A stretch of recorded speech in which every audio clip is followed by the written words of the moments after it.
Bon, ben on va aller chercher cette image-ci et on va devoir faire des sélections sur les différentes personnes.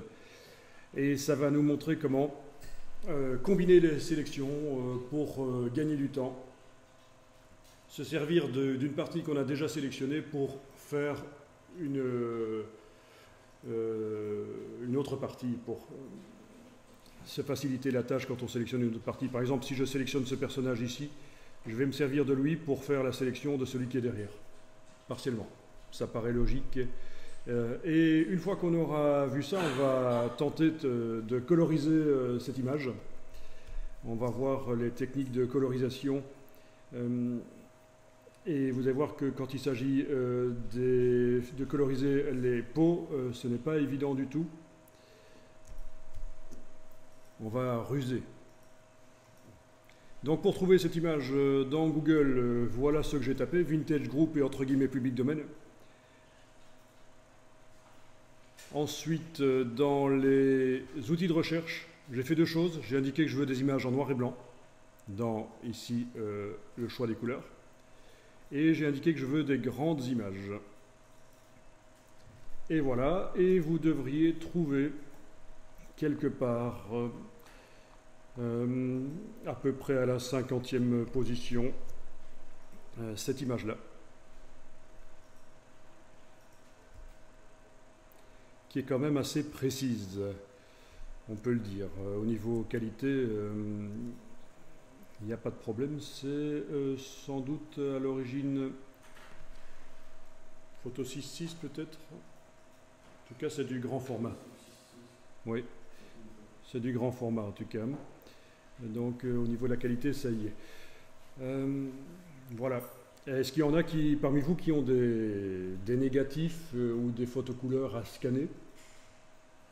Non? Vous n'êtes pas dans ce cas-là?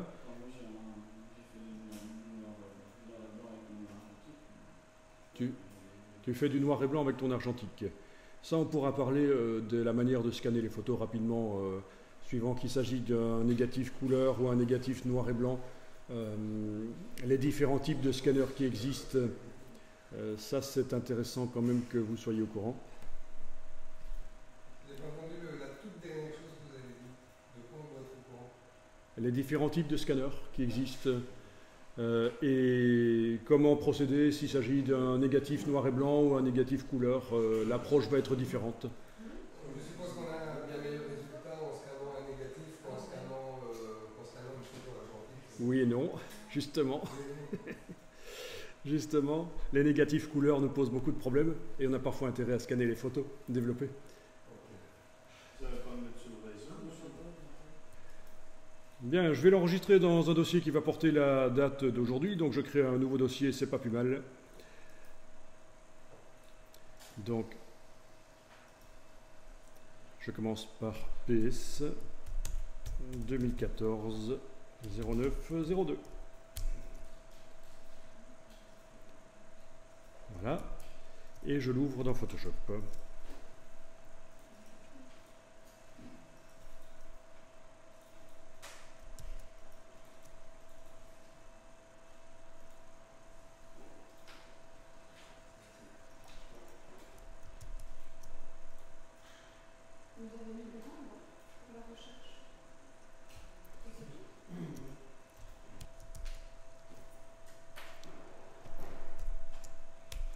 Ok, ici sur le Mac, j'enfonce la touche F pour passer plein écran. Vous, sur le PC, vous êtes d'office en plein écran.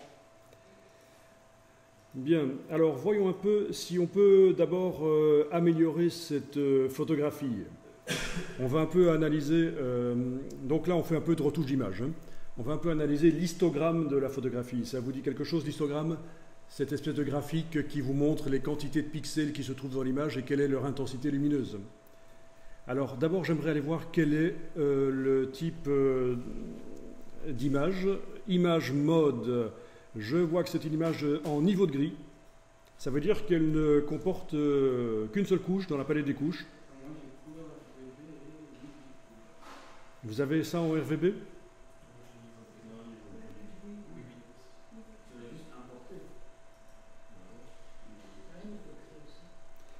Il ne fallait pas l'importer, parce que si vous l'importez, ça vous fait d'office, sur le calque, un objet dynamique qu'on n'a pas besoin. Bon, c'est pas grave, il suffit de faire clic droit, pixeliser. Mais dans ce cas-ci, on n'avait pas envie que ce soit un objet dynamique.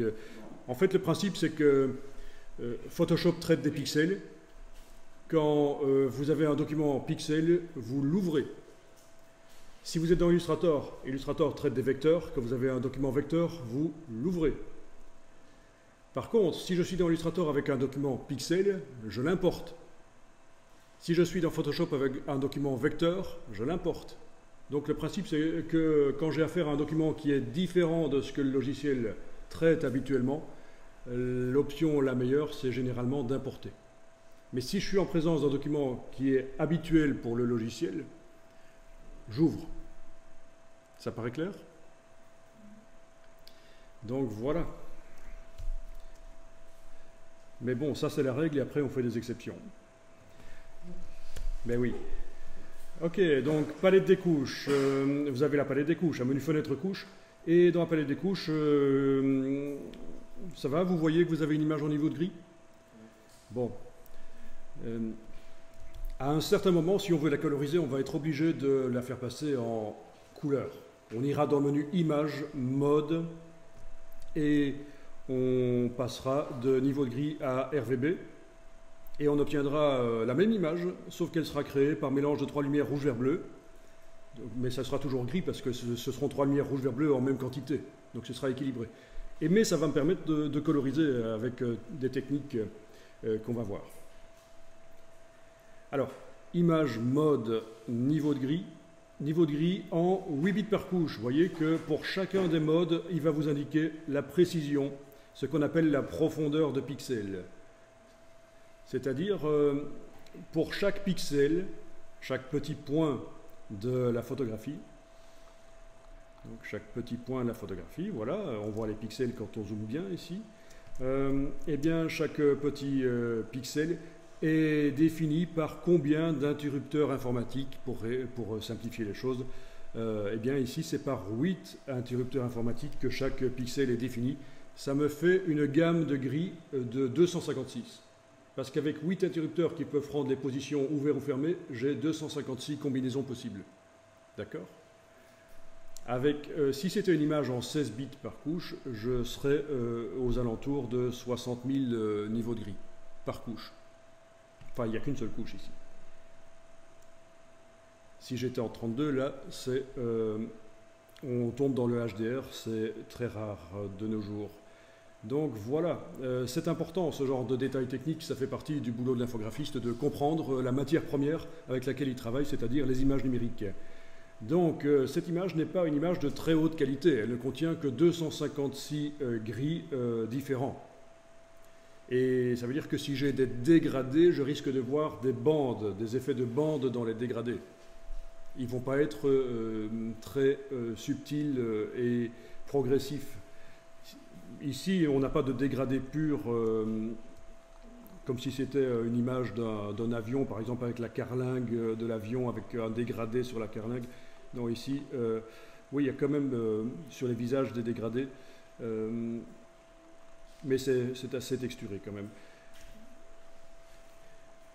Donc sachez-le, quand vous numérisez avec un scanner vos photos, ou quand vous photographiez avec votre appareil photo et que vous faites un traitement pour les récupérer dans Photoshop, il vaut mieux faire en sorte que vous ayez des images 16 bits par couche, ce sera beaucoup mieux.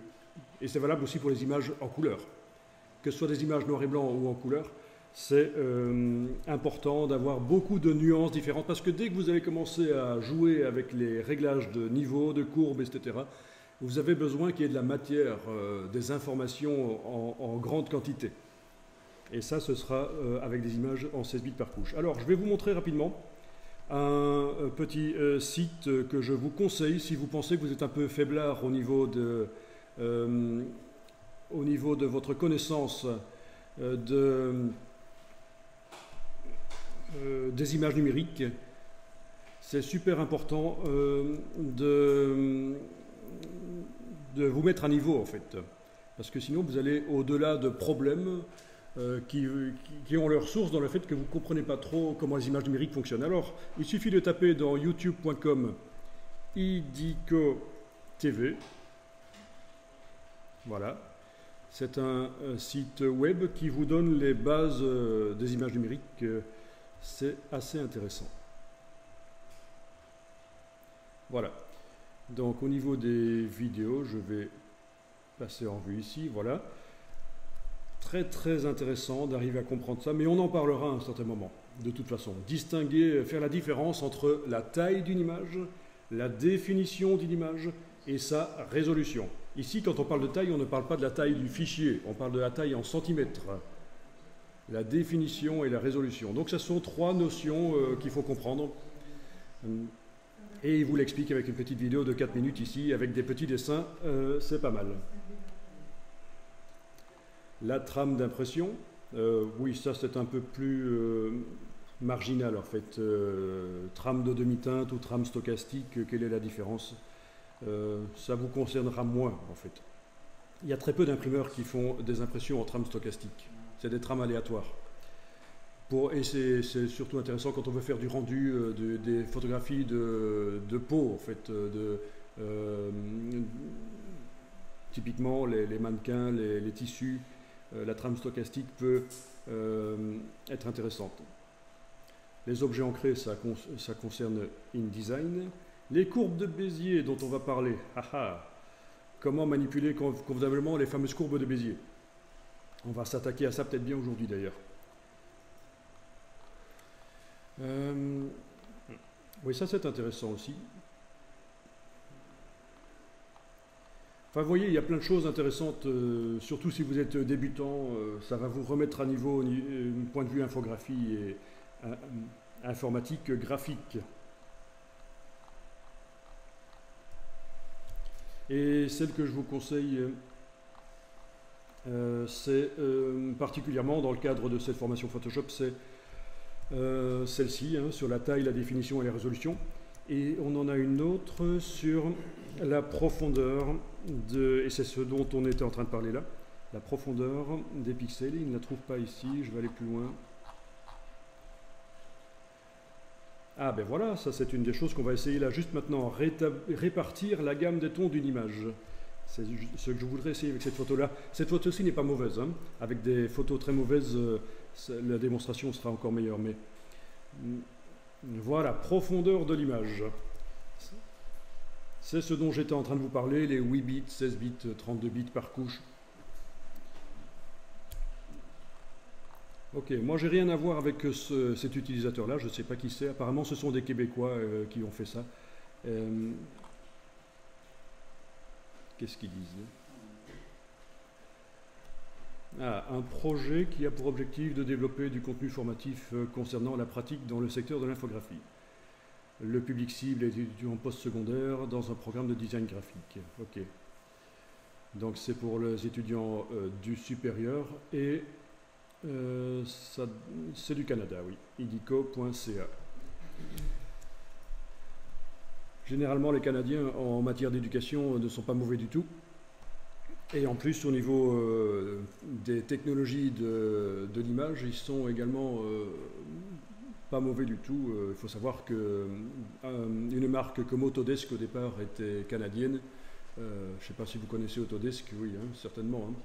Hein. 3D Studio Max, Maya, AutoCAD. Voilà.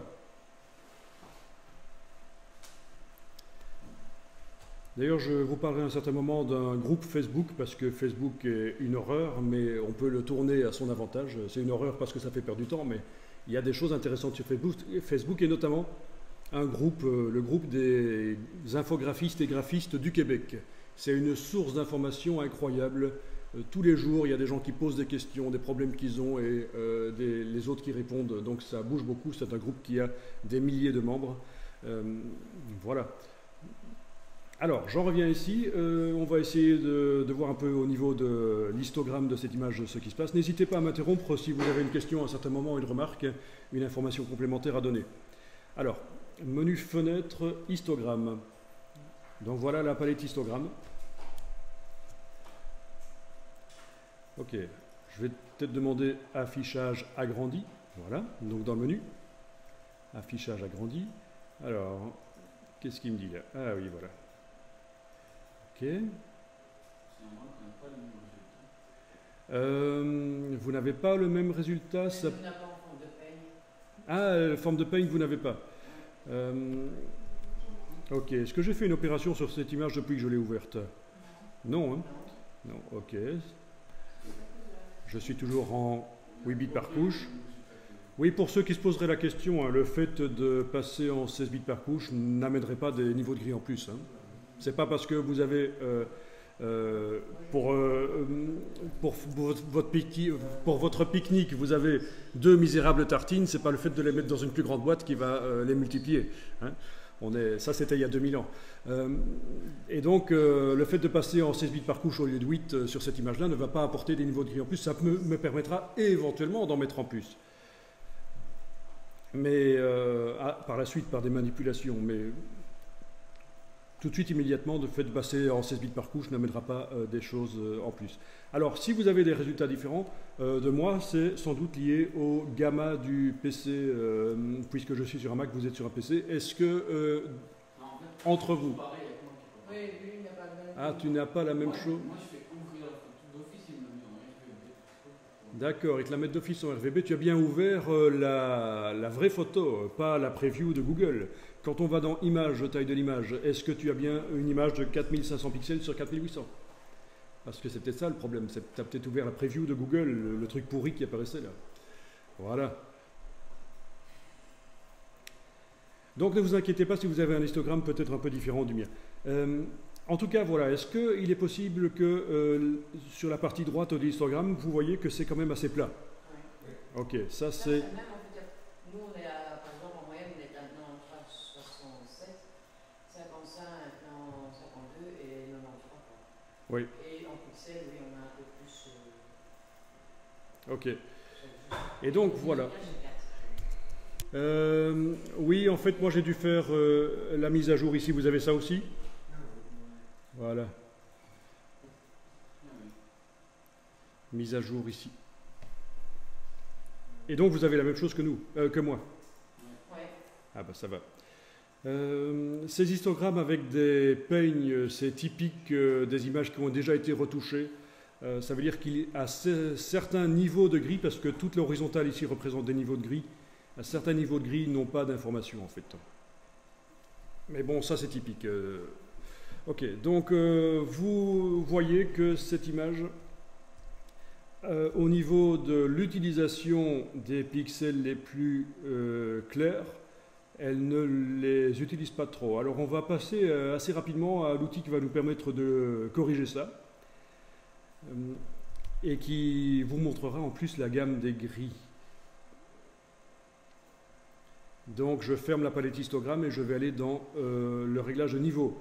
Et je vais y aller par un calque de réglage. Je n'ai pas de raison d'attaquer directement les pixels là. Je vais mettre un calque de réglage au-dessus pour modifier leur aspect, mais les pixels dans le calque d'arrière-plan vont rester tels quels. Alors on y va, menu calque, nouveau calque de réglage niveau. Vous pouvez y aller par le bas de la palette des calques si vous préférez. Il y a la petite icône qui permet d'aller chercher le réglage, le calque de réglage de type niveau. Ici, je peux laisser ce nom-là. Je n'ai pas besoin d'écréter parce que c'est le seul calque de la palette. Il n'y a pas de problème. Voilà, donc c'est ce que je vous disais. Et voyons un peu si... non, pour l'agrandir ici, peut-être en tirant ici. Oui, c'est ça, en tirant un peu, mais ça ne change pas grand-chose en fait. Et vous avez donc le même histogramme. Enfin, les peignes, on ne les voit plus ici. Mais vous avez en tout cas la gamme des gris ici. Et ça vous indique à quoi correspondent donc tous ces pics. C'est la quantité de pixels de ce niveau de gris là dans l'image. Alors, je vais tenter ici de faire de l'écrêtage, c'est-à-dire je vais redéfinir l'intensité des pixels. Je vous explique après. Est-ce que vous voyez l'image derrière? Est-ce que vous avez l'impression que ça s'améliore quand on fait ceci? Ça s'éclaircit, oui. On perd du détail. En fait, voilà. Dans les parties les plus claires, il y a quand même du détail qui est perdu par ceci.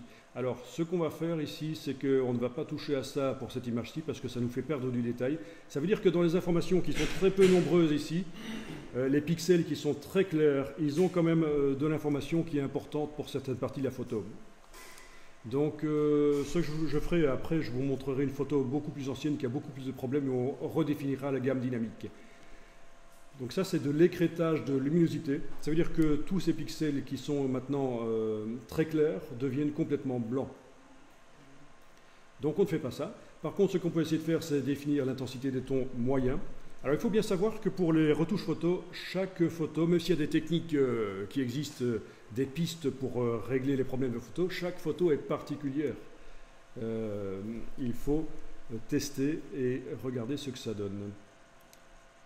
Voilà, donc le fait de modifier l'intensité des tons moyens, par contre, il me semble que ça améliore quand même assez bien la photographie, n'est-ce pas? On est d'accord? C'est vrai qu'il y a certaines parties sombres qui... le détail n'est pas perdu en faisant ça, mais il disparaît un peu dans le sombre. Mais par contre, il faut voir si vous pensez que la photographie est meilleure, mieux équilibrée comme ça, et je pense que c'est le cas en fait. Hein. Donc moi j'ai mis 0.72, mais il est possible que chez vous, vu que vous êtes sur PC, le réglage doit être différent.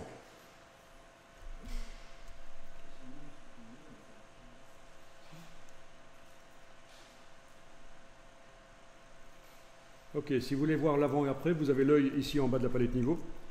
C'est la même chose que l'œil qui est ici en face du calque. C'est ça, le blouson noir, en fait le détail n'est pas perdu. Le fait de déplacer ceci redéfinit l'intensité des pixels gris, moyens, mais le détail n'est pas perdu, mais il est moins visible en fait. Voilà. Alors, ce genre de choses pourrait être réglé avec un réglage plus performant dont je vous ai déjà parlé hier, c'est le réglage des courbes. Ici, avec le réglage niveau, il n'y a pas grand-chose à faire. On n'a que 5 points de contrôle pour contrôler l'aspect de l'image. Dans le réglage des courbes, on pourra en avoir, pour une image noir et blanc, 16 points de contrôle. Pour une image couleur, 3 fois plus. Ça fait 48. Oui, 48 points de contrôle pour une image couleur maximum, avec le réglage des courbes. Donc c'est vraiment un réglage qui permet de faire beaucoup plus. Ici, avec le réglage niveau, avec une image couleur, j'aurai donc 15 réglages maximum. Parce qu'on peut descendre sur chacune des couches. Ben non, pour une image niveau gris, non. Pour une image couleur, oui. Ok, donc ça veut dire quoi ce curseur? Ça veut dire qu'il y avait des pixels qui étaient gris moyen clair, d'accord, gris moyen clair ici, et qui deviennent maintenant gris moyen moyen. Donc ils étaient gris moyen clair, ils deviennent gris moyen moyen. C'est ça que ça fait. Si je mets le curseur là, j'ai des pixels qui sont gris moyen foncé, qui deviennent gris moyen moyen. Vous voyez ce que je veux dire, hein? On est dans le moyen, mais il y a des moyens clairs, il y a le moyen foncé. Allez, si vous testez, vous mettez le curseur là, ça veut dire que les pixels gris foncés, là maintenant, deviennent moyens. Raison pour laquelle l'image s'éclaircit. Si on met le curseur dans l'autre sens, ça veut dire qu'il y a des pixels gris clairs qui deviennent gris moyens. Raison pour laquelle l'image s'assombrit. C'est comme ça qu'il faut comprendre. Ça va la logique? C'est redéfinir l'intensité des tons moyens. Je dis, tiens, un gris, tel gris, devient le gris moyen. Donc le gris moyen, c'est le gris à 50%.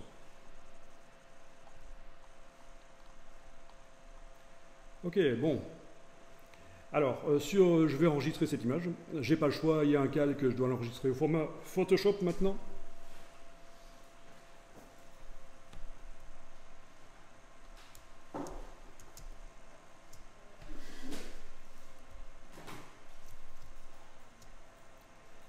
On fera des exercices de retouche, il y en a plein à faire, des exercices de retouche. Par exemple, dans cette image, je remarque tout de suite que le personnage ici a un coup de lumière. Il est plus éclairé il est davantage éclairé que les autres. Et ce serait peut-être bien de diminuer l'éclairage de ce personnage. A priori, voilà une des choses que je ferai. mais ce sera pour plus tard.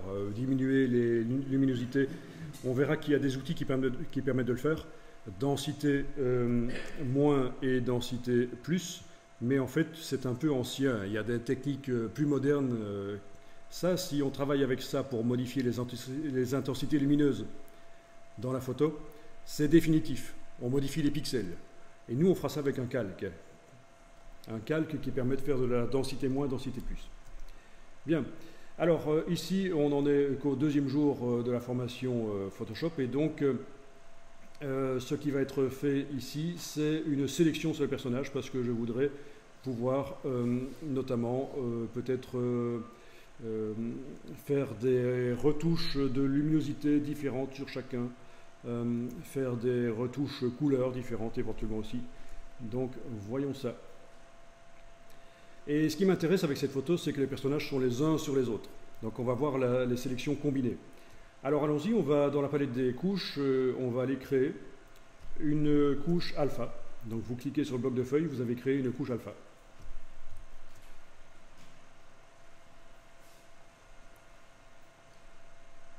Et cette couche alpha, je vais l'afficher par transparence. Donc j'affiche l'œil en face de l'image grise. Ceci, c'est le masque qui apparaît parce que je suis en train de travailler actuellement sur un calque qui a un masque.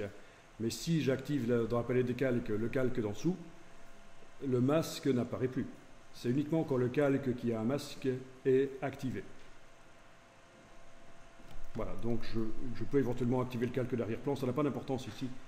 Comme ça, je n'ai vraiment plus que deux couches dans la palette des couches. La couche alpha et la couche de niveau de gris. Bien, donc cette couche alpha qui apparaît par transparence, je vais aller modifier la manière dont elle apparaît.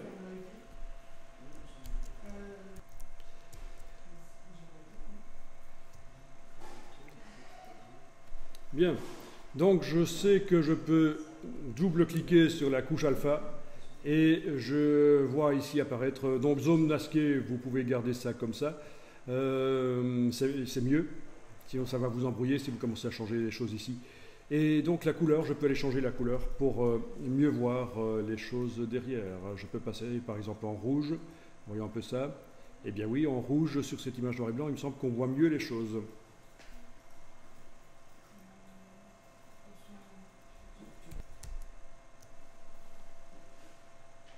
Donc, si vous le souhaitez, vous pouvez prendre un rouge moins saturé. Voilà. Il y en a qui ont fait du labo photo ici? Non? En fait, il faut savoir que Photoshop reprend énormément de choses qui existent dans la réalité. Notamment ce système de couches qui apparaissent en transparence en couleur. Ça devrait vous faire penser, si vous avez fait du labo photo, à la rubylite. Ça vous dit rien? Oui, si. Je vous montre rapidement.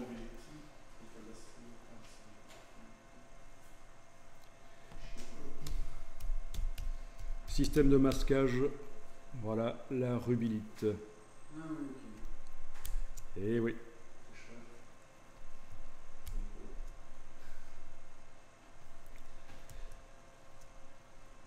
Ces outils bizarres comme la sucette ici, ce sont des outils de labo photo en fait. Je vous expliquerai le moment venu. Bien. Alors voilà, je suis censé dessiner en blanc la forme d'un personnage, celui de l'avant-plan ici par exemple, voilà. Mais ce serait peut-être plus sympa si je voyais l'image grise telle qu'elle est vraiment et que je dessine en rouge la forme du personnage. Eh bien, c'est tout à fait possible. Il suffit que je remplisse la couche alpha de blanc et que je dessine en noir. On va faire comme ça, ce sera plus sympa plutôt que d'avoir l'image complètement rouge en permanence et de dessiner en blanc dedans. Donc vous avez votre couche alpha qui est activée, on va la remplir de blanc. Édition remplir, ou le raccourci clavier que je vous montre, parce qu'on va souvent dans la boîte de remplissage, alors c'est intéressant de connaître le raccourci clavier, qui n'est pas celui qui est indiqué là. Majuscule F5, ça c'est un raccourci foireux. Si vous faites la touche majuscule, et la touche suppression de caractère, vous avez le raccourci de la boîte remplir.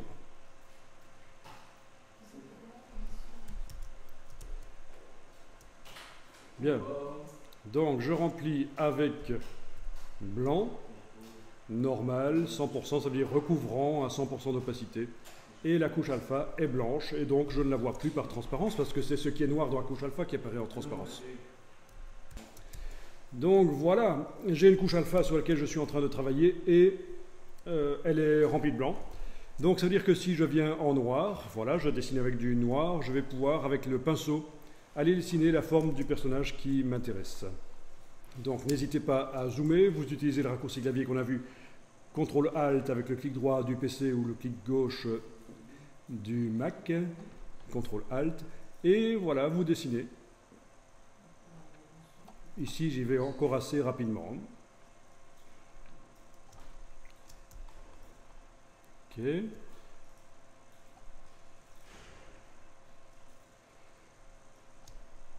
Si vous avez dépassé, soit vous annulez, soit vous enfoncez la touche X et vous dessinez par l'extérieur pour corriger ça.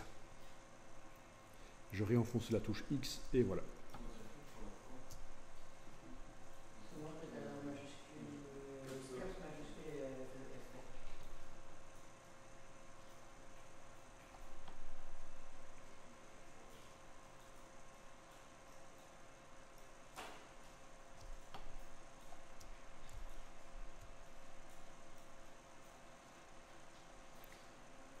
Faites ça rapidement, on ne va pas y passer beaucoup de temps. On sait que vous êtes capable de le faire.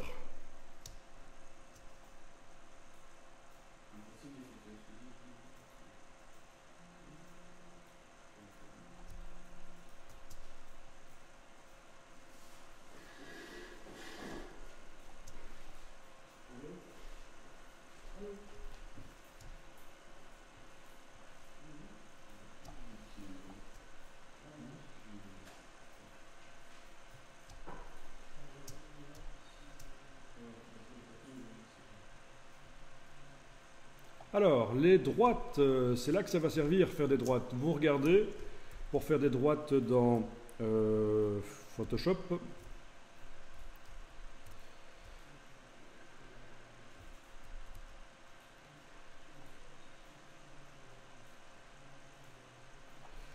donc, je clique à l'extrémité de la droite, sans enfoncer le bouton de la souris, je vais à l'autre extrémité, touche majuscule, clic. Je clique à une extrémité de la droite, sans enfoncer le bouton de la souris, je vais à l'autre extrémité. Voilà. Majuscule, je garde enfoncé majuscule et je clique. Et voilà, ça fait des droites. Ça peut vous aider, ce genre de détail. Voyons un peu ça.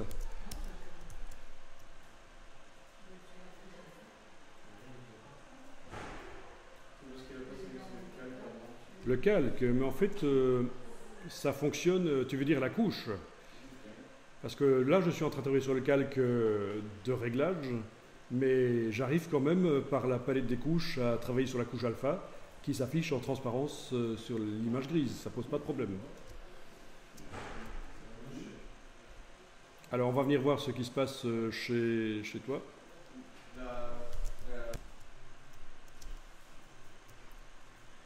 Bien, vous n'hésitez pas à enfoncer la touche tabulation pour vous débarrasser temporairement de toutes les palettes.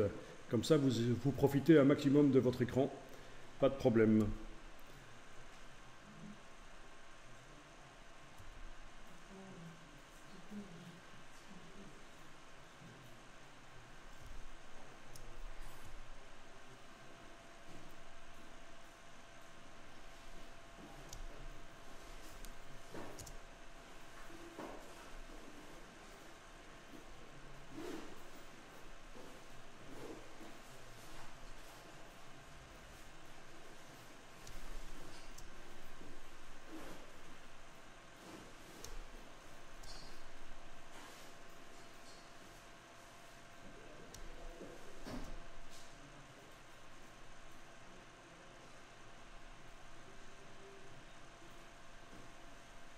Bien. On va voir si vous vous souvenez de ce qu'on a vu hier. Je vais quand même enregistrer cette version-ci. Voilà.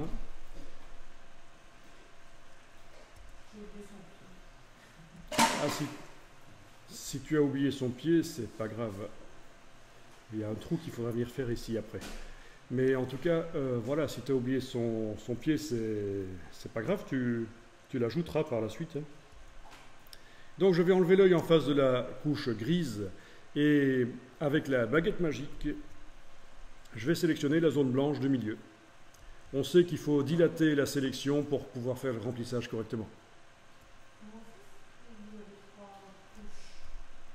J'ai 3 couches parce que je suis allé activer le calque de réglage niveau. Non, c'est parce qu'il avait un problème et je voulais montrer que même si le calque de réglage niveau est activé, on arrive à travailler sur la couche alpha et avec la couche niveau de gris affichée derrière. Son problème ne venait pas de là en fait. Mais là, je peux réactiver l'arrière-plan. Donc là, il faut remplir en noir. Il faut d'abord dilater. Sélection, modifier, dilater. Voilà, essayons 5 pixels. Voilà, c'est sans doute assez pour aller sur prendre le bord là. Le bord qui est flou. C'est pas plus mal de faire avec un bord un peu flou quand même.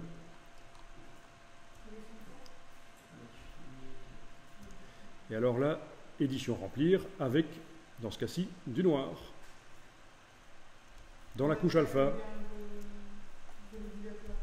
Là, j'ai dilaté de 5 pixels. Voilà. Voilà, voilà. Il y a juste ici un trou que je vais redessiner en blanc.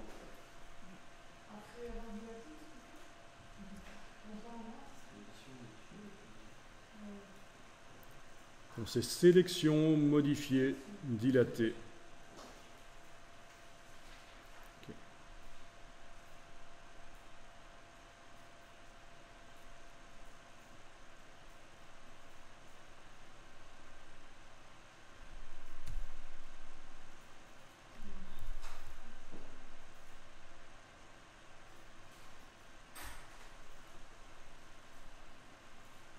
Et voilà. J'ai une sélection sur ce personnage. J'ai ma main qui Donc par rapport à hier, j'ai pris le parti de dessiner ma couche alpha avec du noir.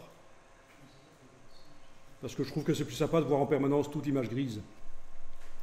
Mais si on avait fait comme hier, dessiner en blanc, sur la couche alpha remplie de noir, ça marcherait aussi, hein. Donc si tu as dépassé et que tu essaies d'utiliser la gomme, il est possible que ça amène du noir, parce que c'est la couleur qui est à l'arrière. Voilà, c'est ça. Ben oui, ça amène du noir dans la couche alpha. Moi, je n'utiliserai pas la gomme à ce niveau-ci. Si tu as dépassé, il faudrait dessiner en blanc, au pinceau. Voilà, dans ce cas-ci, en blanc. Parce que ce qui est sélectionné est noir dans ma couche alpha.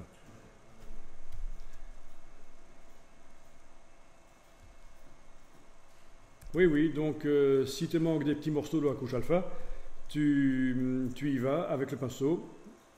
En noir dans ce cas-ci pour indiquer que tu veux sélectionner au final quelque chose. En blanc pour indiquer que tu ne veux pas le sélectionner. Okay. Voilà. C'est vraiment un travail de masquage. Et monsieur, c'est quoi la différence Donc voilà, le masque, pour répondre à ta question, c'est en fait une couche alpha temporaire. C'est pour retoucher rapidement une sélection qui est active en pointillé sur l'image. On n'a pas envie de la mémoriser en tant que couche alpha pour pouvoir la retoucher au pinceau, donc on active le Quick Mask. C'est quelque chose qui est vraiment vicieux en plus. Si vous enfoncez la touche Q sur le clavier sans vous en rendre compte, ça enclenche le Quick Mask. Et vous êtes en train de travailler sur le Quick Mask. Et vous ne pouvez plus travailler sur l'image. Ça arrive aux débutants souvent. Ça, je vais vous en parler du Quick Mask. C'est pas hyper intéressant, c'est juste une couche alpha temporaire. Donc ce qu'on fait ici, c'est mieux parce que ça s'enregistre avec les images, les couches alpha qu'on crée par la palette des couches.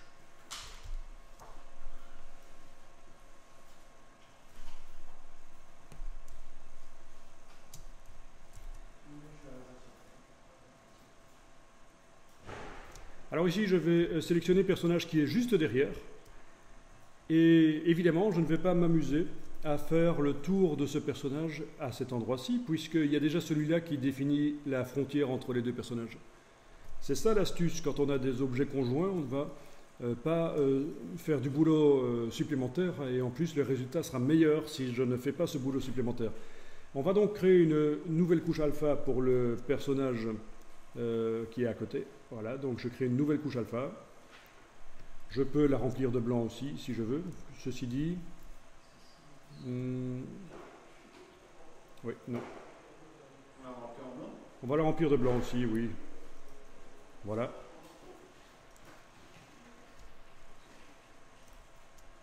Bien. Parce que je viens de la remplir de blanc. Elle est blanche, je viens de faire édition remplir avec blanc. Voilà. Donc si j'amène du noir dans cette couche alpha, on voit que ça apparaît en rouge transparent. Alors rien ne m'interdit, si je veux, de double-cliquer dessus et de mettre une autre couleur d'affichage. Voilà, par exemple, je la mets en bleu ou en vert. Et il faut faire ça pour chaque Personnage. minute, ouais. Et oui. C'est du boulot. En même temps, ils sont 20, quoi. Mais bon, avec un stylet, c'est le genre de boulot, ça prend moins de 10 minutes en fait. Hein. Ça dépend aussi de la qualité qu'on veut. Hein. Regardez un peu les films colorisés qu'on voit. On a vu ça récemment avec la commémoration de la Première Guerre mondiale. Les films colorisés, c'est parfois, au niveau des sélections, très très approximatif. Hein. On voit qu'ils avaient un facteur budget qui a pesé. Donc, tout ça dépend du temps qu'on a y consacré aussi. Est-ce que l'image va être vue longtemps ou pas? Est-ce qu'elle va être imprimée en petit ou en grand? On ne va pas les faire tous, ça je vous rassure. Parce que la souris, en plus, c'est vraiment une souris. Oui, avec la tablette, ce serait mieux. Bien. Et donc, voilà le principe. Pour ce personnage-là, je déborde sur l'autre. Et alors, petite cerise sur le gâteau, le fait que celui-ci ait une couche alpha qui s'affiche différemment me permet éventuellement d'afficher la couche alpha de l'autre. Voilà. Et je m'y retrouve toujours, vous voyez, parce que si le deuxième était en rouge aussi, le fait d'afficher le premier, c'est foireux. Mais là, comme ils ont des couleurs différentes, il n'y a pas de problème. Je peux même afficher la couche alpha du premier.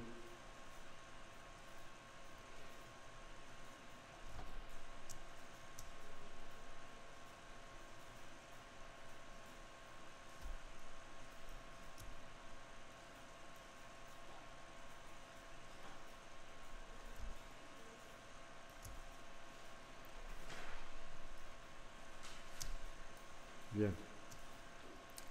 X. Après, il faut parler, sélection, modifier, dilater, et remplir. Oui, si nécessaire. Bien. Donc celui-là déborde, visiblement, voilà.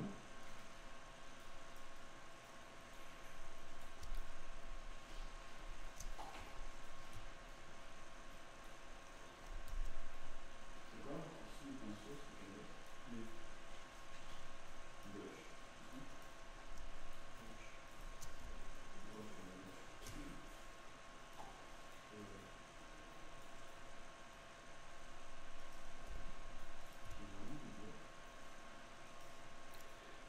Cette technique de sélection combinée sera également utile quand on fera des sélections au tracé vectoriel.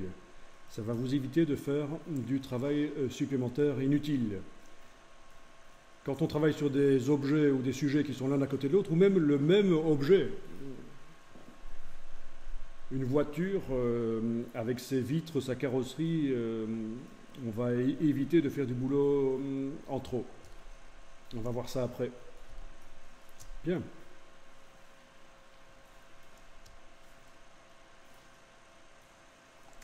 Et tant que j'y suis, je vais faire un troisième. Oui, je vais l'afficher plutôt en bleu. Je pourrais l'afficher en vert aussi d'ailleurs. Oui, puisque de toute façon, il n'a pas de point commun avec le deuxième personnage, celui-ci. Mhm.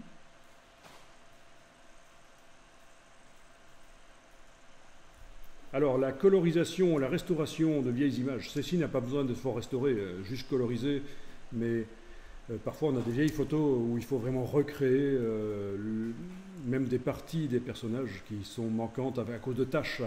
Eh bien, c'est un créneau, mais il faut savoir que ça demande pas mal de boulot et ça rapporte pas beaucoup, malheureusement.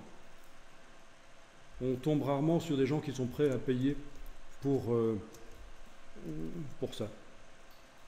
Payer beaucoup.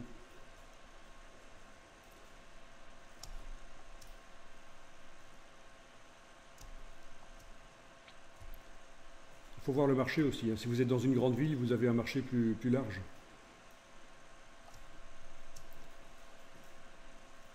J'ai un problème, je ne sais pas pourquoi. J'ai colorisé ma deuxième couche alpha en blanc.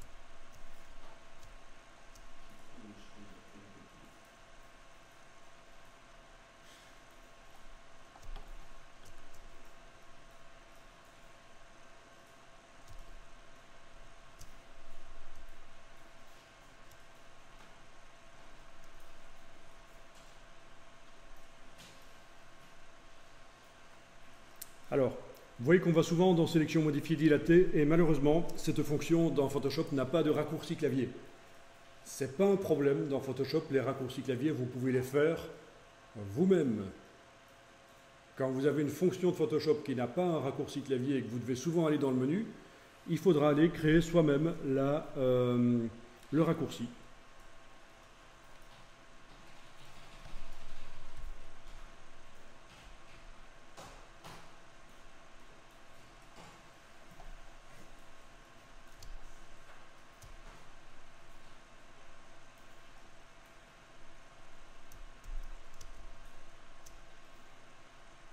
On en fait 3, c'est ça? Tu dis? On en fait 3? Non, vous n'êtes pas obligé d'en faire 3.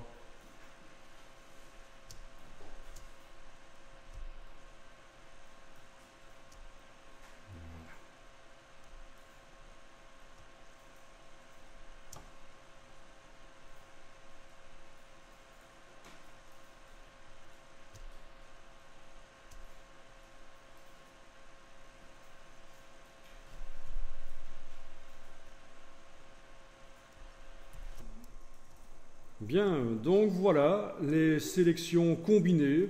On n'a pas encore combiné, mais on a préparé le boulot. C'est pour gagner du temps et pour gagner en précision. Quand je vais faire la sélection sur mon personnage ici qui apparaît avec la couche alpha qui est verte, je vais faire la sélection, puis je vais aller creuser la sélection à l'aide du personnage qui est à côté. Voilà, c'est ça le principe. Mais on n'a pas encore fait. Alors je voudrais vous montrer un petit truc ici quand même. Si par hasard vous avez fait l'erreur de travailler sur la couche grise, vous avez dessiné voilà, en blanc par exemple sur la couche grise, ok, et vous vous en êtes pas rendu compte. Bon, là il faudrait être fort pour pas s'en rendre compte parce que les traits sont quand même assez gros, mais imaginons vous vous en êtes pas rendu compte et vous avez continué à faire plein de choses dans Photoshop. Alors la solution, c'est pas de revenir en arrière parce que toutes les choses que vous avez faites depuis votre erreur vont disparaître. Non, il va falloir utiliser l'historique. Alors en fait, dans la palette historique dont on a parlé hier, il y a au-dessus ce qu'on appelle un instantané. Je viens de faire fenêtre historique.